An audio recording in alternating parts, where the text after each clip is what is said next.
प्रभार दे दिया गया और इस तरह से उन्होंने M.A. गणपति का स्थान लिया है, जो भी 29 फरवरी को रिटायर्ड हो गए। नेशनल सिक्योरिटी गार्ड की बात कर लें तो ये गृह मंत्रालय के तहत एक आतंकवाद विरोधी इकाई है, जिसकी स्थापना 1984 में होती है। ऑपरेशन ब्लू स्टार में पहले स्थान पे सेना रही थी। और अभी हमने देखा खेलो इंडिया यूनिवर्सिटी गेम्स का चौथा संस्करण। एक और ध्यान में रखना आप, अभी खेलो इंडिया पैरा गेम्स का पहला संस्करण हुआ था नई दिल्ली में, अभी दिसंबर में हुआ था। उसमें क्या था, उज्ज्वला, और उसमें टॉप पर आता हरियाणा। तो खेलो इंडिया से ये सारे संबंधित प्रश्न बिल्कुल लेटेस्ट वाले मैंने आपको रिवाइज करा दिए, इनको ध्यान में रखना। अगला प्रश्न देखते हैं। तो फिर आपसे पूछ रहे हैं, अभी हाल ही में नेशनल सिक्योरिटी गार्ड का महानिदेशक डायरेक्टर जनरल किसे नियुक्त किया गया? तो आंसर होगा दलजीत सिंह चौधरी को।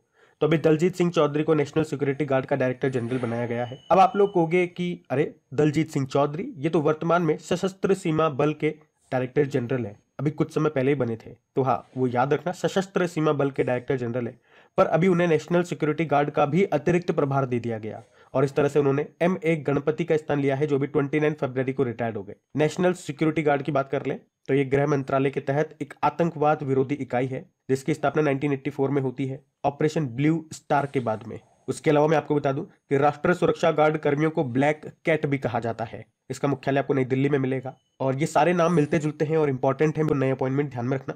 ये भी जनवरी 2024 में पढ़े हमने, जैसे कि नीना सिंह CISF की पहली महिला डायरेक्टर जनरल बनी थी, अनीश दयाल सिंह CRPF के डायरेक्टर जनरल बने और राहुल रसगोत्रा ये ITBP के डायरेक्टर जनरल बने थे। अब मेरे एक प्रश्न का उत्तर दो, अभी BSF कि अभी BSF के डायरेक्टर जनरल कौन बने थे?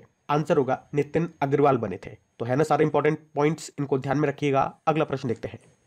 फिर आपसे पूछ रहे हैं, अभी हाल ही में शून्य भेदभाव दिवस कब मनाया गया? Zero discrimination day. तो आंसर होगा 1 मार्च को। तो हर साल 1 मार्च को शून्य भेदभाव दिवस जीरो डिस्क्रिमिनेशन डे के रूप में मनाया जाता है। मनाने का उद्देश्य महिलाओं के अधिकारों की रक्षा करते हुए महिला सशक्तिकरण को प्रोत्साहित करना। थीम क्या है?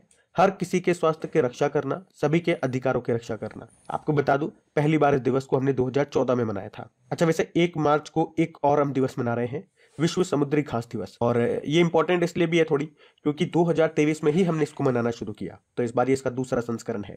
थीम क्या है? स्वस्थ समुद्री घास, स्वस्थ ग्रह। और एक प्रश्न और बन सकता है यहाँ से, इस दिन को मनाने का प्रस्ताव किस देश ने संयुक्त राष्ट्र महासभा में प्रस्तुत किया था? तो आंसर होगा श्रीलंका ने। अब देखो, मार्च महीना स्टार्ट हो गया, तो मार्च के ये सारे डेज जब भी आएंगे मैं आपको बार बार रिवाइज कराऊंगा। अब यहाँ पे हमने पढ़ा विश्व समुद्री घास, तो चलो कुछ प्रमुख घास के मैदानों को क्या कहते हैं वो हम थोड़ा सा रिवीजन कर लेते हैं, थोड़ा स्टैटिक आपका रिवीजन हो जाएगा। तो इधर मैंने लिख दिए घास के मैदान, और यहाँ पे वो देश जहाँ पे इनको कुछ कहा जाता है, जैसे कि पुस्ताज घास के मैदान हंगरी में कहा जाता है, पंपास घास के मैदान अर्जेंटीना में कहा जाता है, वेल्स कहा जाता है साउथ अफ्रीका के घास के मैदानों को, ऑस्ट्रेलिया के घास के मैदानों को डाउन्स कहा जाएगा, न्यूजीलैंड के घास के मैदानों को कैंटबरी कहा जाएगा, और श्रीलंका में जो घास के मैदान है उन्हें पटाना कहा जाता है। तो ये कुछ इंपॉर्टेंट मैंने यहाँ पे लिए, इनको ध्यान में रखना। अगला प्रश्न देखते हैं। फिर आपसे पूछ रहे हैं, अभी हाल ही में किसे संसद सुरक्षा का प्रमुख बनाया गया? तो आंसर होगा अनुराग अग्रवाल को। तो अभी IPS अनुराग अग्रवाल को संसद सुरक्षा का प्रमुख नियुक्त किया गया है। अनुराग अग्रवाल 1998 बैच के असम मेघालय कैडर के IPS अधिकारी हैं और अब वे संसद भवन की सिक्योरिटी सर्विस के प्रमुख होंगे। तो अनुराग अग्रवाल का नाम आपको ध्यान में रखना है। बाकी ये नाम तो मोस्ट इंपॉर्टेंट है भाई साहब, जैसे कि अजय मणिकराव खानविलकर अभी भारत के नए लोकपाल बने थे, अनीश शाह फिक्की के नए हेड बने, और अरविंद पनगड़िया 16वें वित्त आयोग के अध्यक्ष बनाए गए थे, जबकि 16वें वित्त आयोग के सचिव बने थे ऋत्विक रंजनम पांडे, इनका नाम है। तो जो भी इंपॉर्टेंट बोल करके मैं आपको बता रहा हूँ ना चीजें, जो प्रश्न बता रहा हूँ वो ध्यान में रखते हुए चलना। अभी अगला प्रश्न देखते हैं। फिर आपसे पूछ रहे हैं, अभी हाल ही में खोजी गई हेड शील्ड समुद्री स्लग की नई प्रजाति का नाम किनके नाम पे रखा गया? तो आंसर होगा द्रौपदी मुर्मू। तो अभी जियोलॉजिकल सर्वे ऑफ इंडिया ने रूबी लाल धब्बे वाले हेड शील्ड समुद्री स्लग की नई समुद्री प्रजाति की खोज की है। इस प्रजाति की खोज पश्चिम बंगाल और उड़ीसा तट पर हुई है और इस प्रजाति का नाम भारत की राष्ट्रपति द्रौपदी मुर्मू जी के नाम पर रखा गया। क्या नाम रखा? तो मेलनोक्लेमिस द्रौपदी इसका नाम रखा है। ये प्रजाति दुनिया में कहीं पे भी नहीं पाई जाती और आप कह सकते हो ये एक छोटा अकशेरुकी प्राणी है। अकशेरुकी का मतलब हो गया जिनकी पीठ की हड्डी नहीं होती, और इनकी अधिकतम लंबाई 7 mm तक होती है। ये भूरे काले रंग के होते हैं और पिछले सिरे पर रूबी लाल धब्बा होता है, जो मैंने आपको स्टार्टिंग में बताया। तो इसको खोजा था किसने? जियोलॉजिकल सर्वे ऑफ इंडिया ने, जिसकी स्थापना होती है 1916 में, हेडक्वार्टर कोलकाता में है। इसके हेड की बात करेंगे तो कौन है? धृति बनर्जी है। तो याद होगा ये इस पद पर आने वाली पहली महिला भी है, धृति बनर्जी। अच्छा ध्यान से सुनना, थोड़ा आप कंफ्यूज हो सकते हो। ये है जियोलॉजिकल सर्वे ऑफ इंडिया, है जियोलॉजिकल सर्वे ऑफ इंडिया, जिसकी स्थापना होती है 1851 में। उसका भी हेडक्वार्टर कोलकाता में है और उसके हेड जिसका नाम है Droupadi Murmu from tribal hinterland to Raisina Hills. ध्यान से सुनना, थोड़ा आप कंफ्यूज हो सकते हो। ये है जूलॉजिकल सर्वे ऑफ इंडिया, है जियोलॉजिकल सर्वे ऑफ इंडिया, जिसकी स्थापना होती है 1851 में। उसका भी हेडक्वार्टर कोलकाता में है और उसके हेड है जनार्दन प्रसाद, अभी पिछले साल ही नए बने थे। अब आप मेरे एक प्रश्न का उत्तर दो, आर्कियोलॉजिकल सर्वे ऑफ इंडिया के संस्थापक कौन है?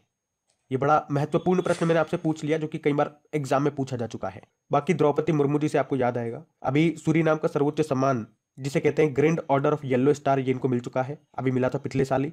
इनके ऊपर एक बुक भी आई थी अभी, जिसका नाम है Droupadi Murmu from tribal hinterland to Raisina Hills. इसको लिखा था कस्तूरी रे ने। तो ये पॉइंट्स भी ध्यान में रखना। अगला प्रश्न देखते हैं। फिर अगले प्रश्न में आपसे पूछ रहे हैं कि वर्ल्ड एथलेटिक्स चैंपियनशिप 2027 ये कहां पर होंगे? तो ये हो जाएंगे बीजिंग, चाइना में। तो 2027 वाले हम बात कर रहे हैं, वर्ल्ड एथलेटिक्स चैंपियनशिप को होस्ट करेगा बीजिंग, चाइना। और आप ये भी कह सकते हो कि बीजिंग ये दूसरी बार वर्ल्ड एथलेटिक्स चैंपियनशिप को होस्ट करेगा, क्योंकि इससे पहले ये 2015 में भी कर चुका है। 2023 की बात करें तो इसका टॉप जो देश है वो जम्मू कश्मीर था। और इसी तरह से 2023 वाले में जो हेडक्वार्टर था वो 19वां था। कहाँ पे हुआ था वो? बुडापेस्ट, हंगरी में। तो अभी तक देखो 2023 वाले हुए वो मैंने आपको बता दिया, बुडापेस्ट, हंगरी में हुए थे। उसके बाद 2025 वाले हमने देखा, और 2000 वाले जो वर्ल्ड एथलेटिक्स चैंपियनशिप है वो होंगे बीजिंग में। वहीं अगर हम वर्ल्ड एथलेटिक्स की बात करें, जिसकी स्थापना होती है 1912 में, हेडक्वार्टर है सेबेस्टियन कोए। वहीं अगर वर्ल्ड एथलेटिक्स की बात करें तो स्थापना होती है 1912 में, हेडक्वार्टर है मोनाको में और इसके हेड है सेबेस्टियन कोए। तो ध्यान रखना। है अगला प्रश्न देखते हैं। फिर आपसे पूछ रहे हैं अब इंटरनेशनल बिग, 1912 में, हेडक्वार्टर है मोनाको में और इसके हेड है सेबेस्टियन कोए। तो ध्यान रखना। है अगला प्रश्न देखते हैं। फिर आपसे पूछ रहे हैं अब इंटरनेशनल बिग कैट बीजिंग में। वहीं अगर हम वर्ल्ड एथलेटिक्स की बात करें, जिसकी स्थापना होती है 1912 में, हेडक्वार्टर है सेबेस्टियन कोए। वहीं अगर वर्ल्ड एथलेटिक्स की बात करें तो स्थापना होती है 1912 में, हेडक्वार्टर है मोनाको में और इसके हेड है सेबेस्टियन कोए। तो ध्यान रखना। है अगला प्रश्न देखते हैं। फिर आपसे पूछ रहे हैं अब इंटरनेशनल बिग कैट अलायंस का मुख्यालय किस देश में स्थापित किया जाएगा? तो आंसर होगा भारत में। तो अभी केंद्रीय मंत्रिमंडल ने अभी 29 फरवरी 2024 को इंटरनेशनल बिग कैट अलायंस की स्थापना को मंजूरी दे दी है। और इस अलायंस का, इस गठबंधन का मुख्यालय ये भारत में होगा, ये जरूर आप ध्यान में रखना। तो इसे 2023-24 से लेकर 2027-28 तक, यानी कि 5 सालों की अवधि के लिए 150 करोड़ रुपए की बजटीय सहायता मिलेगी। ये इंटरनेशनल बिग कैट अलायंस की बात करें तो इसे बनाने का उद्देश्य तो बाघों और बड़ी बिल्ली परिवार के अन्य प्रजातियों तथा इसकी अनेक लुप्तप्राय प्रजातियों के संरक्षण के लिए इसे बनाया गया है। आपको याद हो तो प्रधानमंत्री नरेंद्र मोदी ने 2019 में जब टाइगर डे मनाया गया था, उस मौके पर इसकी घोषणा की थी। और याद रखना 96 देश इस गठबंधन का, इस अलायंस का हिस्सा होंगे। और वैसे भारत से आपको बता दूं कि केवल एकमात्र इंटरनेशनल ऑर्गेनाइजेशन, अंतरराष्ट्रीय संगठन है जिसका मुख्यालय आपको मिलेगा भारत में। मैं बात कर रहा हूं इंटरनेशनल सोलर अलायंस की, जिसका मुख्यालय गुरुग्राम, हरियाणा में है। तो ये ध्यान रखना। अगला प्रश्न देखते हैं।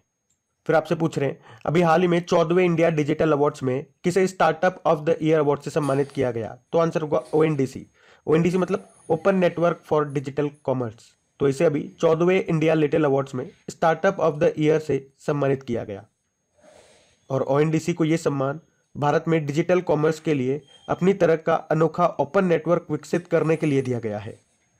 तो 2010 में स्थापित इंडिया डिजिटल अवार्ड्स देश में सरकार, व्यवसायों और व्यक्तियों के द्वारा की गई डिजिटल पहलों में उत्कृष्टता में मान्यता देता है। अभी भारत डिजिटल शिखर सम्मेलन 2024 का आयोजन ये कहाँ पे किया गया था? मुंबई में। और ओएनडीसी की बात करें तो ये वाणिज्य मंत्रालय के उद्योग और आंतरिक व्यापार संवर्धन विभाग की एक पहल है, एक इनिशिएटिव है। बाकी स्टार्टअप की बात करें तो आपको याद आएगा एक दिवस होता है स्टार्टअप डे, वो कब मनाते हैं? 16 जनवरी को। तो ये भी ध्यान रखना। अगला प्रश्न देखते हैं। फिर आपसे पूछ रहे हैं अभी हाल ही में किस देश के पूर्व प्रधानमंत्री ब्रायन मुलरोनी का निधन हो गया? तो आंसर होगा कनाडा। तो अभी कनाडा के पूर्व प्रधानमंत्री थे ये ब्रायन मुलरोनी, जिनका अभी 84 वर्ष की उम्र में निधन हो गया। वे 1984 में कंजर्वेटिव पार्टी से कनाडा के 18वें प्रधानमंत्री बने थे। देखो कनाडा की कैपिटल ओटावा होती है, करेंसी है कनेडियन डॉलर और प्रेसिडेंट है जस्टिन ट्रूडो। अभी आपको याद होगा एक साउथ अमेरिकी देश है चिली, उसके पूर्व प्रेसिडेंट सेबेस्टियन पिनेरा का भी अभी निधन हो गया हेलीकॉप्टर एक्सीडेंट में। वहीं अभी हाल ही में कुछ इंपॉर्टेंट व्यक्तियों का भी निधन हो गया, वो भी मैं आपको रिवाइज कराऊं तो अभी सुप्रीम कोर्ट की पहली महिला न्यायाधीश थी फातिमा बीवी, इनका निधन हो गया। गजल गायक पंकज उदास का निधन हो गया। कर्नाटक के पूर्व जूनियर क्रिकेटर थे के होयसला, 34 वर्ष की उम्र में निधन हो गया। और डॉक्टर आर नित्यानंद, भारत की पहली मौखिक गर्भ निरोधक गोली सहेली के खोज करने वाले डॉक्टर थे नित्यानंद, इनका निधन हो गया। शास्त्रीय गायिका प्रभा अत्रे का निधन हो गया। मशहूर उर्दू गायक मुनव्वर राणा का हो गया निधन। मनोहर जोशी का महाराष्ट्र के पूर्व मुख्यमंत्री थे, निधन हो गया। प्रसिद्ध जैन आचार्य विद्यासागर महाराज जी का निधन हो गया। देश के सबसे उम्रदराज टेस्ट क्रिकेटर दत्ताजीराव गायकवाड़ सयानी का निधन हो गया। प्रसिद्ध रेडियो प्रस्तोता अमीन सायानी का निधन हो गया। वे प्रसिद्ध कार्यक्रम बिना का गीतमाला के लिए जाने जाते थे और भारत के सबसे उम्रदराज सांसद और समाजवादी पार्टी के नेता थे शफीकुर रहमान बर्क, इनका भी निधन हो गया। तो ये भी आप ध्यान में रखना। अगला प्रश्न देखते हैं। चलो फिर आपसे पूछ रहे हैं, अभी हाल ही में किस भारतीय कंपनी ने पशु कल्याण पहल जिसका नाम है वंतारा, इसकी शुरुआत की है? तो आंसर होगा रिलायंस ने। तो अभी 26 फरवरी को रिलायंस इंडस्ट्रीज और रिलायंस फाउंडेशन ने अपने वंतारा प्रोग्राम की घोषणा की है। वंतारा इसका अर्थ होता है जंगल के सितारे। तो इस पहल का उद्देश्य है देश और विदेश में जानवरों का बचाव करना, उनका उपचार करना, देखभाल और पुनर्वास करना। तो अभी गुजरात में रिलायंस के जामनगर रिफाइनरी कॉम्प्लेक्स के ग्रीन बेल्ट के अंदर 3000 एकड़ में ये फैला हुआ है। यहाँ 200 से ज्यादा हाथी, 300 से ज्यादा तेंदुए, बाघ, शेर समेत अन्य जंगली जीव रखे गए हैं। तो ये एक पशु कल्याण पहल है जिसका नाम वंतारा है। इसको शुरू किया है रिलायंस ने, ये आपको ध्यान रखना है। तो गाइस, ये था आज का आपका करंट अफेयर्स का सेशन। और हाँ, आप लोग में से बहुत से स्टूडेंट्स हेल्थ के बारे में पूछेंगे, तो अभी काफी इंप्रूवमेंट है। आप लोगों का बहुत बहुत शुक्रिया कि आपने मेरे बारे में सोचा और मेरे लिए पूछा। तो आज का सेशन हम यही एंड करते हैं। और सेशन अच्छा लगे तो प्लीज लाइक करके दोस्तों के साथ में शेयर जरूर कीजिएगा। बाकी इनकी क्विज मिल जाएगी आपको क्रिक एग्जाम एप्लीकेशन पे, डिटेल्ड पीडीएफ भी आपको वहीं पे मिल जाएगी। तो क्रिक एग्जाम एप्लीकेशन का लिंक नीचे डिस्क्रिप्शन बॉक्स में है। चलो अभी कल के करंट अफेयर्स का भी मैं आपको क्विक रिवीजन करवा दूं। और कल का वीडियो अपलोड हो चुका था, मॉर्निंग में नहीं आया था, जिसने नहीं देखा हो तो मैं आपको बता दूं, इवनिंग में आया था वीडियो, आप एक बार देख सकते हैं उसे जाकर के। तो कल के करंट अफेयर्स का क्विक रिवीजन करते हैं और फिर सेशन एंड करते हैं अभी हम। तो पहला प्रश्न आपसे पूछा था कि अभी तेंदुआ रिपोर्ट के अनुसार किस राज्य में सर्वाधिक तेंदुए हैं? तो मध्य प्रदेश आंसर होगा। फिर आपसे पूछा बेसिक स्ट्रक्चर एंड रिपब्लिक नाम की बुक को किसने लिखा? पीएस श्रीधरन पिल्लई ने, जो कि गोवा के गवर्नर है। बायो एशिया का 21वां संस्करण कहाँ पे हुआ? हैदराबाद में हुआ। 2024 का प्रतिष्ठित सम्मान रोमन रोलैंड पुस्तक पुरस्कार किसने जीता? पंकज कुमार चटर्जी ने। फिर पूछा अभी तवी महोत्सव का आयोजन कहाँ पे किया गया? जम्मू कश्मीर में। आरबीआई के द्वारा मनाए गए वित्तीय साक्षरता सप्ताह 2024 की थीम क्या है? सही शुरुआत करें, वित्तीय रूप से स्मार्ट बने। दुर्लभ रोग दिवस आपने मनाया 29 फरवरी को, फरवरी के आखिरी दिन होता है। स्वयं प्लस पोर्टल को लॉन्च किया अभी एजुकेशन मिनिस्ट्री ने। और आखिरी प्रश्न पूछा था कि अभी वित्त मंत्रालय ने किसे नामित भारतीय वाहक के रूप में अंतरराष्ट्रीय उड़ानों के लिए अधिसूचित किया? तो आंसर होगा आकाशा एयरलाइन। अभी कल का होमवर्क प्रश्न देखते हैं और सेशन एंड करते हैं। तो कल के वीडियो में आपसे पूछा था किस राज्य सरकार ने नंद बाबा दुग्ध मिशन योजना को शुरू किया था? तो आंसर होगा उत्तर प्रदेश ने। आप सभी ने प्रश्न का बिल्कुल सही उत्तर दिया। अब ये आज का आपका होमवर्क प्रश्न।